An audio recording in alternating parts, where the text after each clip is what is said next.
Bom dia, queridos! Quero convidá-los a abrir a Bíblia em Atos, capítulo 23, versículos 6 a 10. Então Paulo, sabendo que alguns deles eram saduceus e os outros fariseus, bradou no sinédrio: Irmãos, sou fariseu, filho de fariseu.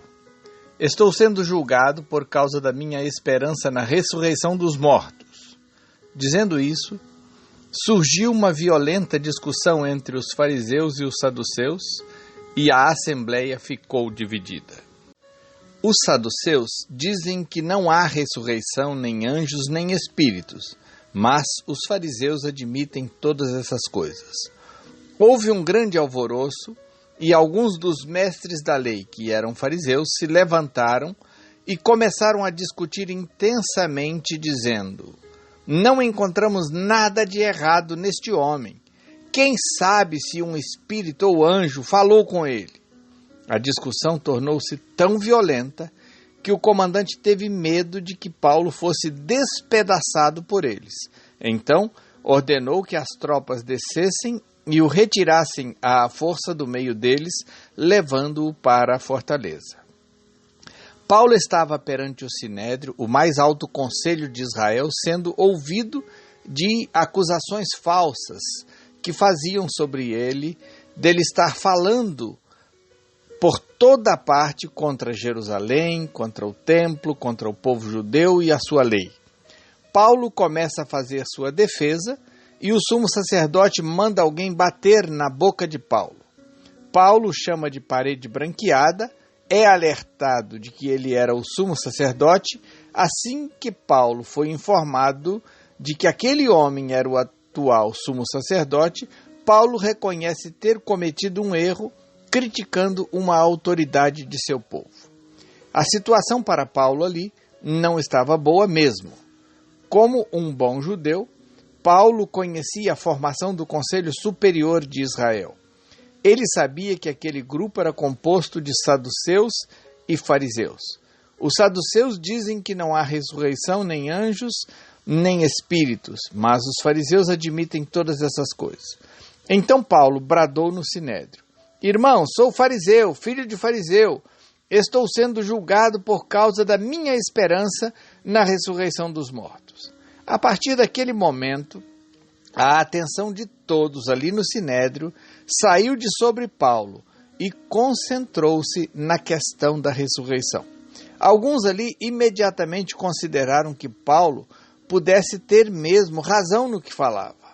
O comandante precisou retirar Paulo dali para que ele não fosse despedaçado por eles. Paulo foi conduzido à fortaleza. Paulo só pôde usar este recurso porque sabia como era composto o sinédrio.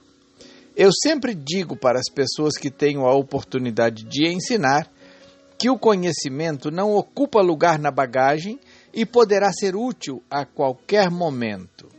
Aqui, Paulo foi abençoado por uma situação que só aconteceu porque ele conhecia isso. O conhecimento lhe foi útil. Algumas pessoas facilmente dispensam um aprendizado na vida porque pensam que nunca irão precisar daquele conhecimento. Eu prefiro pensar que vale a pena adquirir o conhecimento e levá-lo comigo pela vida. Durante minha experiência de vida, pude conhecer muitas coisas, mas o melhor de tudo que já conheci foi conhecer Jesus Cristo como meu Salvador e meu Senhor através de uma experiência pessoal com Ele. Este é o maior e o melhor de todos os conhecimentos. Na verdade, Jesus definiu a vida eterna como uma experiência de conhecê-lo. No Evangelho de João, capítulo 17, versículo 3, Jesus orando ao Pai, ele diz: Esta é a vida eterna, que te conheçam, o único Deus verdadeiro, e a Jesus Cristo, a quem enviaste.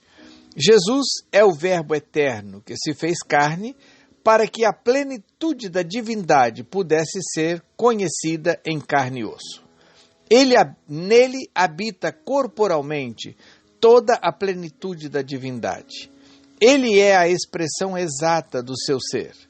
Quem vê Jesus, vê o Pai. Jesus disse: Quem me vê, vê o Pai. Eu estou no Pai e o Pai está em mim. O Pai vive em mim. Conhecer Jesus Cristo por relacionamento pessoal e não apenas por estudar ou ouvir sobre Ele é o melhor e o mais nobre de todos os conhecimentos da vida. Esta é a vida eterna. Conhecer Jesus. Tenham todos um bom dia. Deus os abençoe.